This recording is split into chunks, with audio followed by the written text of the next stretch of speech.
W Mohammad Sabuddin W एवं मोहम्मद वारिस आपके विरुद्ध माननीय न्यायालय से इस्तेहार निर्गत हुआ है, जिसको आप दोनों के घर बारी बारी से चिपका किया गया। आपके विरुद्ध जितनी जल्दी हो सके माननीय न्यायालय में आप समर्पण करें, अन्यथा आपके विरुद्ध माननीय न्यायालय द्वारा अग्रिम कार्रवाई की जाएगी। माहौल है, नतीजा ये है कि जो मर्डरर है वो गांव में है, उनका परिवार गांव में वास करता है, और हम लोग जो मृतक हैं जिसके साथ अन्याय हुआ है उनका पूरा परिवार गांव छोड़ करके दूसरे शहर में शिफ्ट कर गया है।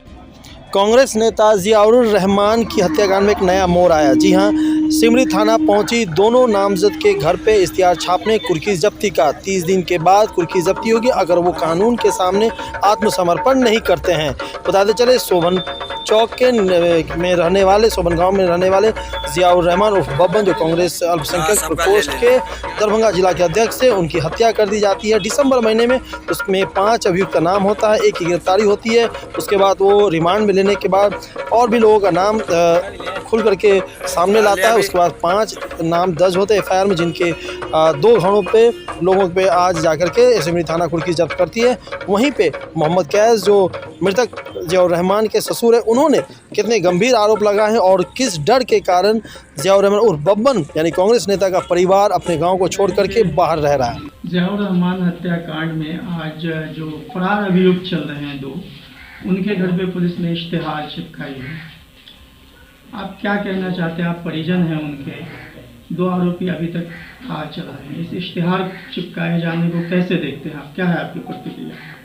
मामला यह है कि शहीद जियाउर रहमान उर्फ बब्बन, जो मेरे दामाद थे, जिनकी निर्मम हत्या 8 दिसंबर 2022 को कर दी गई, जिससे सारे लोग अवगत हैं। ये निर्मम हत्या जो की गई उसमें नेम्ड FIR में जो है ये 2 मूल अभियुक्त हैं, साहबुद्दीन अनवर उर्फ डब्लू और वारिस करीम उर्फ वारिस इमाम। आज 6ठे महीने में मतलब हम लोग दाखिल हो चुके हैं, कमोबेश 5 महीना बीत चुका है। इस 5 महीना बीतने के बाद भी वरीय पुलिस अफसर से हम लोगों का मिलना जुलना रहा, उन लोगों की तरफ से आश्वासन मिलता रहा, सहयोग का हाथ उन लोगों ने बढ़ाया। मैं उन लोगों को धन्यवाद देता हूं, मैं उन लोगों का शुक्रगुजार हूं।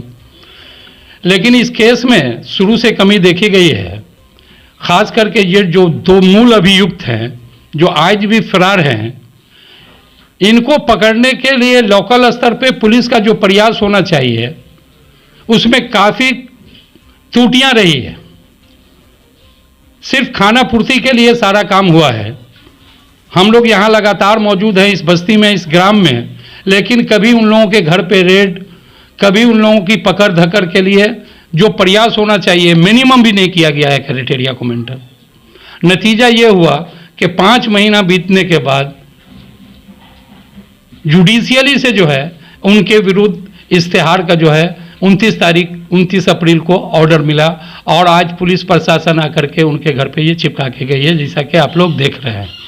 लेकिन मेरा फिर अनुरोध है, उन तमाम लोगों का मैं शुक्रगुजार हूँ, लेकिन ये इतना बड़ा जीनियस क्राइम हुआ, आज लेटेस्ट इंफॉर्मेशन टेक्नोलॉजी है मतलब प्रशासन के पास, इतना दिन बीतने के बाद भी ये पुलिस से आंख मचोली क्यों खेल रहा है? इसको क्यों नहीं पकड़ा गया?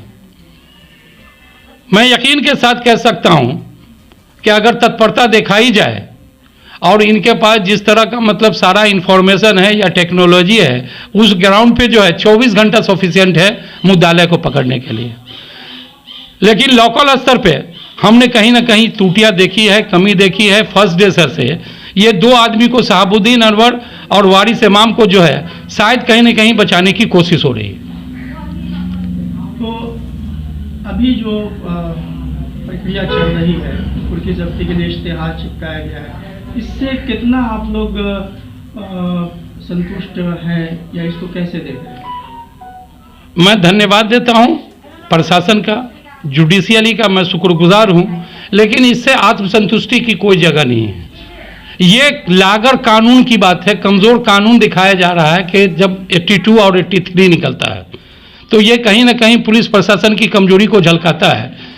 मैं एक बोनाफाइड सिटीजन हूं और थोड़ा बहुत हम जो देश के आइन को, संविधान को समझते हैं, उस अनुसार ये महसूस कर सकते हैं कि क्रिमिनल का हाथ जितना बड़ा भी हो, न्याय के हाथ से बच नहीं सकता है, पुलिस से वो बच नहीं सकता है। मैं पुलिस प्रशासन से फिर अनुरोध करूंगा कि अभी भी समय है, तत्परता दिखाई जाए ताकि हम लोगों को न्याय मिल सके और क्रिमिनल में ये बात जाए कि क्राइम करने वाला चाहे जितना बड़ा हो, न्याय के ऊपर में नहीं हो सकता है, प्रशासन के ऊपर नहीं हो सकता है। और सर के जो हत्याकांड हुई उसके बाद जिस तरीका से पुलिस की कार्रवाई रही उस पर भी आप सवाल उठा रहे हैं। यस।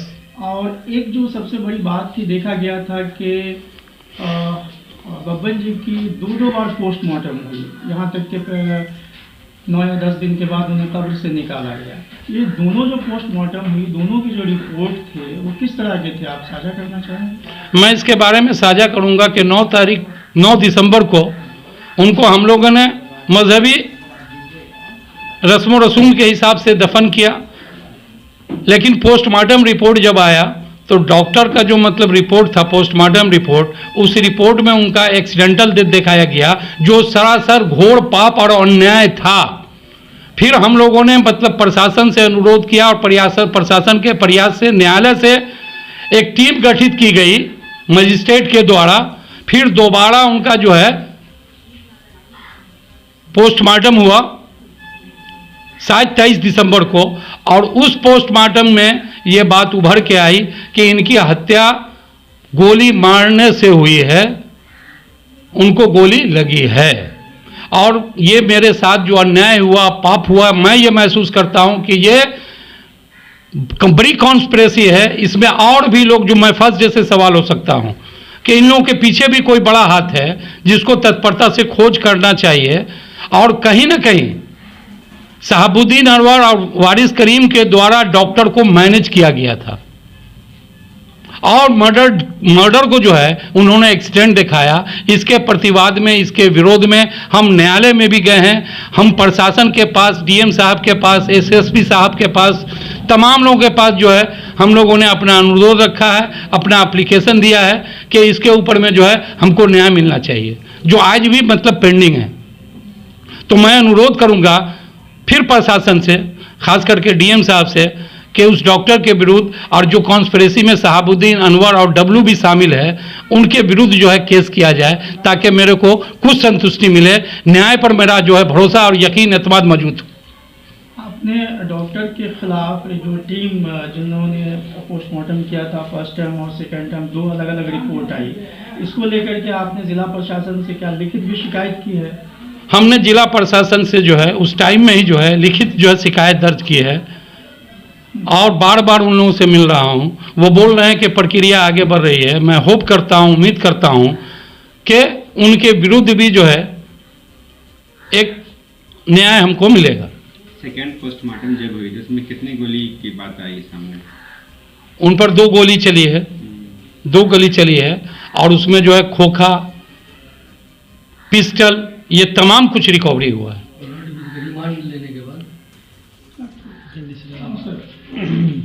ये बताएं कि अभी तक आपके अनुसार जो दोनों मुख्य आरोपी हैं, पुलिस के अनुसार भी फरार है, यही कारण है कि इश्तिहार चिपकाना पड़ा है।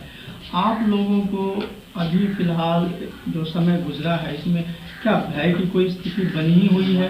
किस तरह से जिंदगी आप लोगों की कट रही है बब्बन साहब के पूरे परिवार की? बब्बन साहब के परिवार का मामला यह है कि फर्स्ट डे से ही हम लोगों को खतरा है कि उनके जाने के बाद भी परिवार के और सदस्य के साथ भी कोई घटना घट सकी है। पूरा डर का माहौल है। नतीजा यह है कि जो मर्डरर है वो गांव में है, उनका परिवार गांव में वास करता है, और हम लोग जो मृतक हैं जिसके साथ अन्याय हुआ है, उनका पूरा परिवार गांव छोड़ करके दूसरे शहर में शिफ्ट कर गया है। यहाँ तक कि मृतक की जो पत्नी है, मेरी बच्ची जेबा रुखसाना, उसको भी हमने तमाम बच्चों के साथ कलकत्ता शिफ्ट कर दिया है। सिर्फ मैं यहाँ आकर के रह रहा हूँ, न्याय के लिए संघर्ष कर रहा हूँ, उनके एक मतलब रिश्तेदार के घर में ठहर करके अपने काम को अंजाम दे रहा हूँ। क्या इस बीच किसी तरह की कोई थ्रेटनिंग भी आप लोगों को कहीं से मिली? हाँ, पिछले टाइम में मतलब इनडायरेक्ट जो है उनके माध्यम से हम लोगों को थ्रेटिंग मिली है, जिसका लिखित शिकायत। किनके माध्यम से? शहाबुद्दीन अनवर डब्लू और वारिस करीम के द्वारा, जिसका हम लोगों ने 2-3 बार लिखित शिकायत जो है वरीय पुलिस अफसर के पास दिया है। और ये सत्य है कि आज पूरा परिवार मेरा जो है गांव को छोड़ करके शहर में शिफ्ट कर चुका है, और जो मर्डरर हैं उनके घर में फुल एक्टिविटीज़ हो रही है। यहाँ तक करके वो लोग बताते हैं कि मेरा प्रशासन में क्या पकड़ है और किस तरह का है, फिजिकल एक्टिविटी से भी पता चलता है। और कुछ अफसरों का भी उनके घर में आना जाना है, जो ग्रामीण ने देखा है, हमने भी देखा है। एक बार नहीं 2-2 बार आया गया है। नाम किस तरह बताना के अफसर हैं, नाम बताना चाहेंगे? मैं नाम नहीं बताना चाहूँगा, लेकिन समय आएगा तो मैं उसको भी बताऊंगा। पुलिस विभाग के अफसर हैं?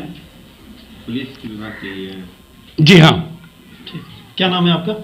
मैं मोहम्मद कैस, मृतक शहीद ज़ियाउर रहमान का ससुर।